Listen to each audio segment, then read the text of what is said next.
네, 오늘 주시는 하나님의 말씀은 마가복음 14장 53절부터 72절의 말씀입니다. 마가복음 14장 53절부터 72절의 말씀. 저와 여러분이 한 절씩 하나님의 말씀을 교독하겠습니다. 그들이 예수를 끌고 대제사장에게로 가니 대제사장들과 장로들과 서기관들이 다 모이더라. 베드로가 예수를 멀찍이 따라 대제사장의 집들 안까지 들어가서 아랫사람들과 함께 앉아 불을 쬐더라. 대제사장들과 온 공회가 예수를 죽이려고 그를 칠 증거를 찾되 얻지 못하니 이는 예수를 쳐서 거짓 증언하는 자가 많으나 그 증언이 서로 일치하지 못함이라. 어떤 사람들이 일어나 예수를 쳐서 거짓 증언하여 이르되 우리가 그의 말을 들으니 손으로 지은 이 성전을 내가 헐고 손으로 짓지 아니한 다른 성전을 사흘 동안에 지으리라 하더라 하되 그 증언도 서로 일치하지 않더라. 일어서서 예수에게 물어 이르되 너는 아무 대답도 없느냐? 이 사람들이 너를 치는 증거가 어떠하냐 하되 침묵하고 아무 대답도 아니하시거늘 대제사장이 다시 물어 이르되 내가 찬송받을 이의 아들 그리스도냐? 예수께서 이르시되 내가 그니라. 인자가 권능의 우편에 앉은 것과 하늘 구름을 타고 오는 것을 너희가 보리라 하시니 대제사장이 자기 옷을 찢으며 이르되 우리가 어찌 더 증인을 요구하리요? 그 신성 모독하는 말을 너희가 들었도다.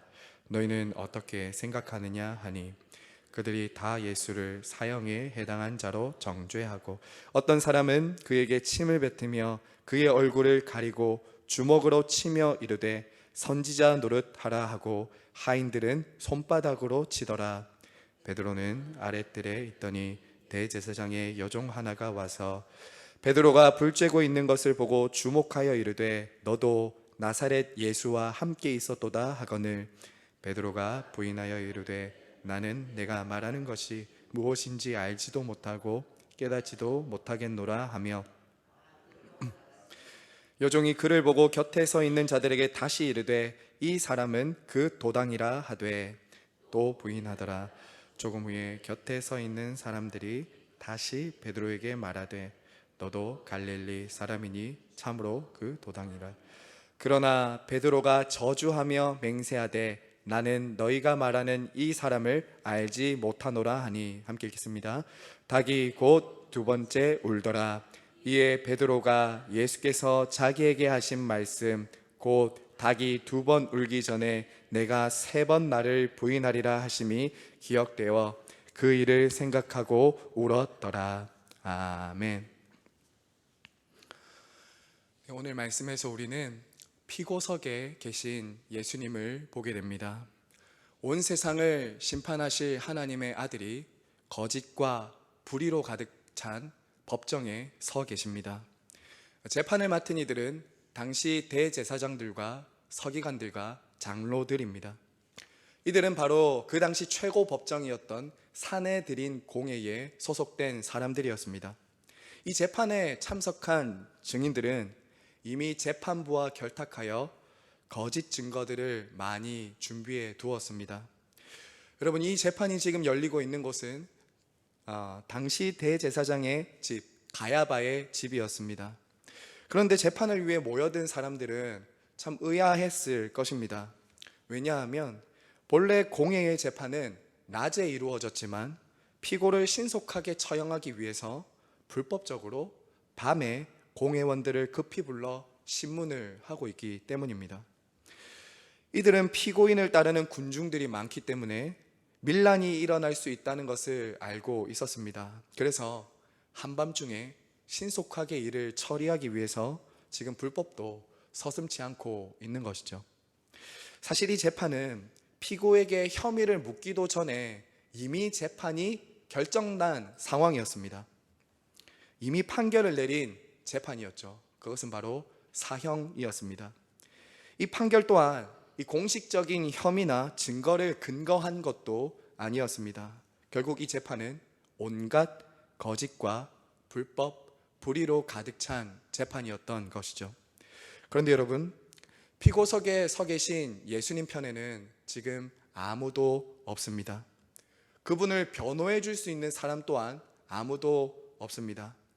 주님을 따르던 모든 제자들과 사람들은 예수님을 버리고 도망쳤습니다. 단 한 사람만이 지금 이 재판의 결과가 어떻게 될지를 보기 위해서 멀찍이 그 재판장에 서서 보고 있을 뿐이었습니다. 그 사람은 바로 베드로였습니다. 여러분, 이제 예수님에 대한 재판이 시작되었습니다. 거짓 증인들은 예수님을 중앙에 세워두고는 온갖 혐의와 증거들을 대기 시작했습니다. 그들은 이미 사형 온도를 내리기 위해서 매우 심각한 위법이 증거되어야 되기 때문에 이제 그 증거들을 대기 시작했습니다. 그리고 적어도 율법에 의하면 2명 이상의 증인이 증언의 일치가 되어야 이 유죄 선언을 내릴 수 있었습니다. 예수님에 대한 그 2가지 고소 내용은 이것입니다. 첫 번째는 예수가 성전을 파괴하려 했다는 것입니다. 당시 성전을 허는 것은 중대한 범죄였기 때문에 그들은 이것을 이 사형 온도를 내릴 증거로 삼은 것이죠. 57절과 59절을 보십시오. 어떤 사람들이 일어나 예수를 쳐서 거짓 증언하여 이르되 우리가 그의 말을 들으니 손으로 지은 이 성전을 내가 헐고 손으로 짓지 아니한 다른 성전을 사흘 동안에 지으리라 하더라 하되 그 증언도 서로 일치하지 않더라. 어떤 사람들이 일어나서 예수님을 가리켜서 그가 이 성전을 헐고 손으로 짓지 않는 다른 성전을 헐겠다라고 이렇게 말했다고 했습니다. 하지만 어떻습니까? 그 증언도 서로 일치하지 않았습니다. 우리가 다른 본문에서 읽어보셔서 아시겠지만 예수님은 그때 당시 너희가 이 성전을 헐라라고 하셨지 결코 당신 자신이 내가 이 성전을 헐겠다라고 말씀하신 적이 없기 때문입니다. 결국 이들의 증언이 서로 일치하지 않자 이 재판장은 어수선해지고 그들의 계획은 점점 차질이 생기기 시작합니다. 이상하게 예수님의 신문을 하면 할수록 역설적으로 그분의 무지함이 더욱 드러나고 있는 것입니다.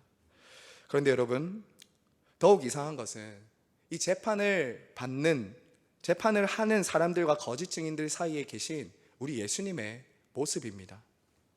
예수님은 지금 이상하게도 그들의 비난과 정죄와 거짓 증언 가운데서도 침묵하고 계십니다. 사실 여러분, 우리가 예수님을 잘 알듯이요, 공생애 가운데 당신을 향한 그 거짓 증언과 모함들 중에서 예수님은 어떻게 하셨습니까?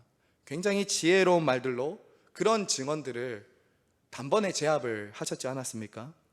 예수님은 지금 이 자리에서도 충분히 지혜로운 말들로 그 거짓 증언들의 하는 증인들의 입을 막으실 수도 있으셨을 것입니다. 아니면 그들 앞에서 놀라운 기적을 보여주어서 능력을 보여주어 이 하나님의 아들이라는 것을 보여주실 수도 있으셨을 것입니다. 하지만 우리 주님은 침묵하십니다. 여러분이 잘 아시다시피 이 법정에서는 묵비권이라는 것이 있지 않습니까? 묵비권이 있습니다. 어쩌면 예수님은 지금 묵비권을 행사하고 있는 것이죠. 그런데 여러분, 예수님의 이 묵비권은 조금 이상합니다. 왜냐하면 이 예수님의 묵비권은 스스로를 변호하기를 거부하는 묵비권이기 때문입니다. 충분히 변호하고 대응할 수 있지만 자신에게 내려질 그 형벌을 받기 위한 묵비권이다라는 것이죠. 충분히 변호하고 대응하고 그들의 말을 무시할 수도 있지만 자신에게 주어진 그 형벌을 받기 위한 묵비권을 지금 행사하고 있다라는 것이죠. 그런데 우리가 지난 수요일 날에 함께 묵상했듯이 이것은 그 하나님의 말씀을 이루기 위함이다라는 것을 우리는 알 수 있습니다. 이사야 53장 7절에서 9절은 이렇게 말하고 있습니다. 한번 들어보십시오. 그가 곤욕을 당하여 괴로울 때에도 그의 입을 열지 아니하였으며 마치 도수장으로 끌려가는 어린 양과 털 깎는 자 앞에서 잠잠한 양같이 그의 입을 열지 아니하였도다. 그는 곤욕과 신문을 당하고 끌려갔으나 그 세대 중에 누가 생각하기를 그가 살아있는 자의 땅에서 끊어짐은 마땅히 형벌받을 내 백성의 허물 때문이었으리라 하였으리요. 예수님은 지금 자기 백성들의 허물과 죄를 담당하기 위해서, 그들이 받아야 될 그 정죄와 심판을 대신하기 위해서 침묵하고 계신 것이죠. 이때 주님은 그 거짓과 불의로 가득 찬 그 재판장에서 당신을 변호하신 것이 아니라, 당신의 처분을 맡기신 것이 아니라 바로 공의로 재판하실 하늘 법정 하나님 아버지께 재판을 맡기셨습니다. 그것이 바로 베드로전서 2장 22절부터 23절에 나옵니다. 한번 들어보십시오. 베드로전서 2장 22절 23절입니다. 그는 죄를 범하지 아니하시고 그 입에 거짓도 없으시되 욕을 당하시되 맞대어 욕하지 아니하시고 고난을 당하시되 위협하지 아니하시고 오직 공의로 심판하시는 이에게 부탁하시며. 그런데 여러분, 이어지는 예수님의 두 번째 고소인 재판하는 이들이 결정적으로 사형 언도를 내릴 수 있는 그 고소에 대해서는 예수님이 침묵을 깨십니다. 결정적으로 그들이 사형 언도를 내릴 수 있는 그 고소 내용에는 예수님이 침묵을 깨시고 말씀하십니다. 오늘 본문 61절 우리 다 같이 한번 읽겠습니다. 시작. 침묵하고 아무 대답도 아니하시거늘 대제사장이 다시 물어 이르되 내가 찬송받을 이의 아들 그리스도냐. 그 다음 함께 읽겠습니다. 예수께서 이르시되 내가 그니라. 인자가 권능의 우편에 앉은 것과 하늘 구름을 타고 오는 것을 너희가 보리라 하시니. 여러분, 예수님은 당신 자신이 누구인지 분명하게 말씀하십니다. 여기서 내가 그니라 라는 이 그니라 라는 말은요, 구약에서 하나님께서 당신 자신의 신적인 정체성을 드러낼 때 사용한 말입니다. 지금 예수님은 당신이 하나님임을 분명하게 말씀하고 계신 것이죠. 너희가 고발하고 있는 내가 바로 하나님의 아들, 하나님이 보낸 그리스도다. 장차 권능의 우편에 앉아 이 세상을 심판할 하나님이다 라고 말씀하시는 것입니다. 우리 예수님은 그저 훌륭한 스승, 단순히 출중한 인물이 아니라 바로 하나님 자신이셨던 것이죠. 여러분, 이 말을 듣고 사람들이 어떻게 반응합니까? 그들 눈앞에 있는 하나님께 경배하지 않고 분노하였습니다. 대제사장은 큰 분노로 자기 자신의 옷을 찢고 하나님을 모욕한다는 신성모독죄를 적용해서 신속하게 사형 판결을 내려버립니다. 이때 몇몇 사람들은 예수께 와서는 침을 뱉고 뺨을 때리고 엄청난 모욕과 조롱을 주었습니다. 그렇게 우리 주님은 아무런 죄가 없으셨지만 죄인으로 정죄당하시고 수치와 모욕을 받으신 것입니다. 주 안에서 사랑하는 성도 여러분, 여기에 바로 저와 여러분을 위한 복음이 있습니다. 바로 이 예수님이 법정의 피고인 자리에 서서 우리를 위해 침묵하시고 우리를 위해 대신 정죄받는 이곳에 저와 여러분을 향한 복음이 있습니다. 복음은 의로우신 분이 죄인 취급을 당하셨고 무죄 판결을 받으셔야 될 분이 유죄 판결을 받으셨다라는 선언입니다. 우리의 죄는 주님께 옮겨지고 전가되고 그분의 의와 그분의 용서가 우리에게 전가되는 것. 그래서 우리 주님은 우리 대신해서 하나님의 정죄와 심판을 받는 그 죄인의 자리에 서 계신 것이죠. 사실 우리 주님은 죄가 없이 정죄를 받았지만 저와 여러분은 스스로 양심으로도 또 마귀의 정죄와 송사 앞에서도 도저히 무죄 판결을 받을 수 없는 사람들 아닙니까? 하지만 바로 그때 우리는 우리가 서야 될 그 피고석에 계신 예수님을 바라보고 그분에게 손을 내밀고 그분에게 말씀드려야 됩니다. 성도 여러분, 하나님께서 우리에게 말씀하실 때 우리는 들어야 합니다. 하나님께서는 거룩한 보좌에서 우리에게 말씀하시며 우리의 죄에 대해서 유죄 선고하시거나 무죄 선고를 하십니다. 유죄 아니면 무죄입니다. 그래서 죄인의 자리에서 우리의 죄와 형벌을 대신해 정죄받으시고 우리를 변호하실 주님께 나아가야 하는 것이죠. 모두가 우리를 향해 정죄하고 마귀가 우리를 송사해도 주님은 당신을 의지하여 나아가는 자들을 외면하지 않으시고 용납하실 것입니다. 의로우신 재판장이신 하나님 아버지는 당신의 아들을 믿고 나아가는 자들을 의롭다고 선언해 주시는 것이죠. 사랑하는 여러분, 그런데 오늘날도 어떻습니까? 오늘날도 이 세상은 이처럼 당신을 내어주신 예수님을 피고석에 세우고 있지 않습니까? 자신들이 만들어낸 거짓으로, 오해로, 사상과 가치로 하나님의 아들을 판단하고 정죄하고 있습니다. 주님은 지금도 이 세상이라는 법정에서 온갖 조롱과 비난, 정죄를 받고 있습니다. 그리고 그 주님에 대한 조롱과 비난과 핍박은 바로 이 땅에 주님의 몸된 교회인 교회와 성도들 우리 모두가 함께 감당해야 되는 것이기도 합니다. 왜냐하면 저와 여러분이 살아가는 이 세상이 바로 예수 그리스도를 십자가에 못 박은 세상이기 때문입니다. 그래서 우리는 주님 편에 서서 그 길을 가면서 때로는 억울한 일을 만나고 우리를 비방하고 우리를 조롱하는 사람들을 만날 수 있습니다. 우리의 뺨을 치는 것 같고 우리에게 침을 뱉는 것 같은 그런 수치와 모욕을 때로는 당하기도 합니다. 그럴 때 우리는 어떻습니까? 우리도 우리의 옳음을 주장하고 싶습니다. 우리도 변호하고 싶습니다. 물론 때로는 그렇게 지혜롭게 해야 될 때도 있을 것입니다. 하지만 여러분, 때로는 침묵해야 될 때도 있습니다. 내 마음을 아프게 하고 나를 반대하는 사람들을 사랑으로 품고 오랫동안 그 고난을 함께 감당하면서 이 길을 가야 될 때도 있는 것이죠.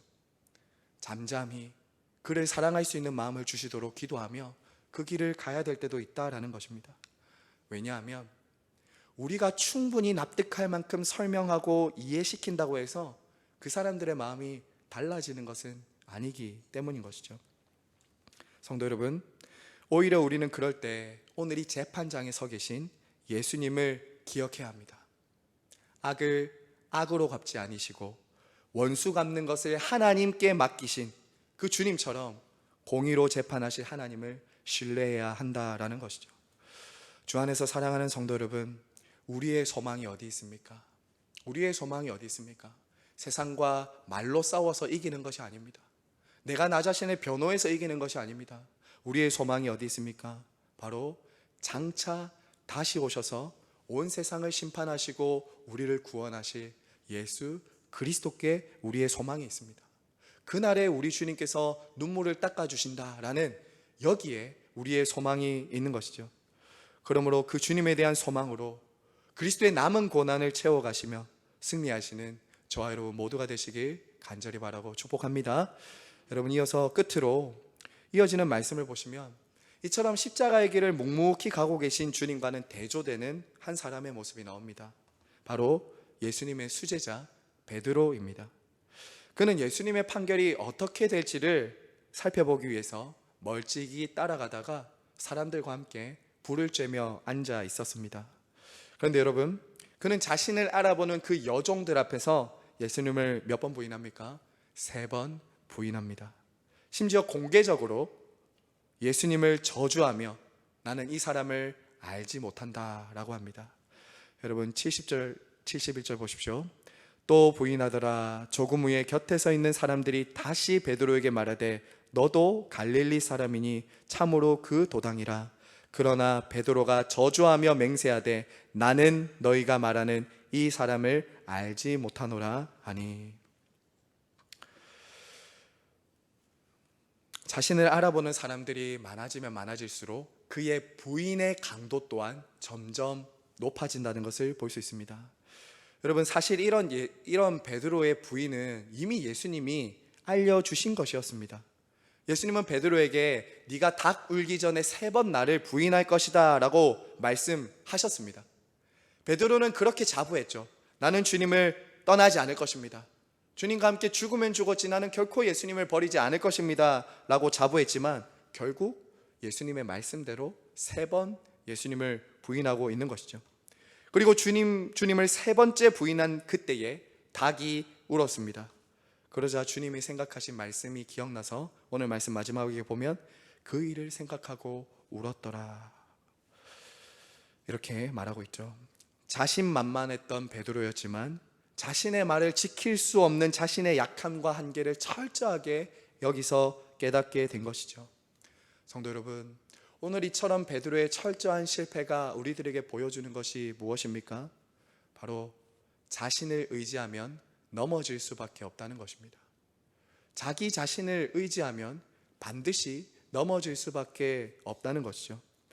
우리도 때로는 이 세상을 살아가면서 너도 예수의 제자가 아니냐라고 묻고 손가락질 당하는 사람들 앞에서 공개적으로 나는 예수의 제자다라고 고백해야 될 때도 있습니다. 때로는 주님을 따르면서 대가를 지불해야 될 때 손해가 예상될 때도 있습니다. 그럴 때면 우리도 나는 예수님을 모른다, 나는 예수님을 모른다 라고 말하면서 예수님과 함께 고난받는 그 시간과 그 자리를 떠나고 싶은 유혹이 들 때도 있습니다. 그때 우리는 무엇을 깨닫게 됩니까?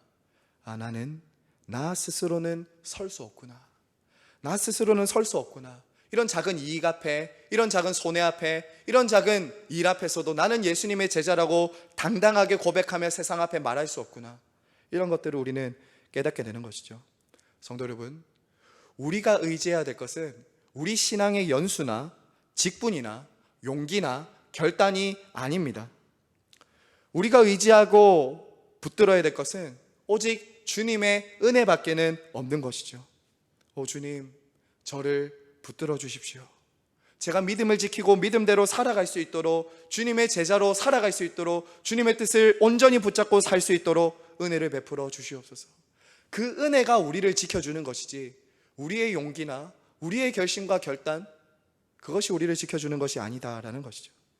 그렇게 주님의 은혜와 성령의 충만함을 구하며 주님의 길을 갈 때 주님은 어떻게 하십니까? 우리 곁에 서서 도우시며 우리와 함께 하시며 이 길을 끝까지 갈 수 있도록 우리와 동행해 주시는 것이죠. 사랑하는 성도 여러분, 말씀을 맺겠습니다. 이 고난주간을 지나가면서 저와 여러분이 회복해야 될 것이 무엇일까요?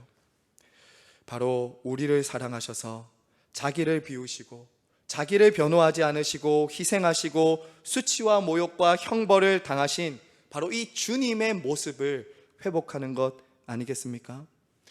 복음은 우리가 믿어서 구원받는 도리이면서 동시에 저와 여러분이 살아가야 될 도리입니다. 왜 우리가 그런 길을 가야 됩니까? 왜 우리 성도들이 그 길에 가야 됩니까? 바로 우리 주님 때문에, 나를 사랑하시는 그 주님이 걸어가셨던 길이기 때문에 우리는 나를 사랑하셔서 그 길을 걸어가신 예수님의 길을 따라가는, 그분의 발걸음을 따라가는 사람들이다라는 것이죠. 때로는 억울하고 수치와 모욕을 받을 수도 있지만 주님이 먼저 그 길을 침묵으로써 묵묵히 가셨기 때문에 우리도 성도로서 이 세상을 묵묵히, 때로는 침묵하며 걸어가는 것이죠.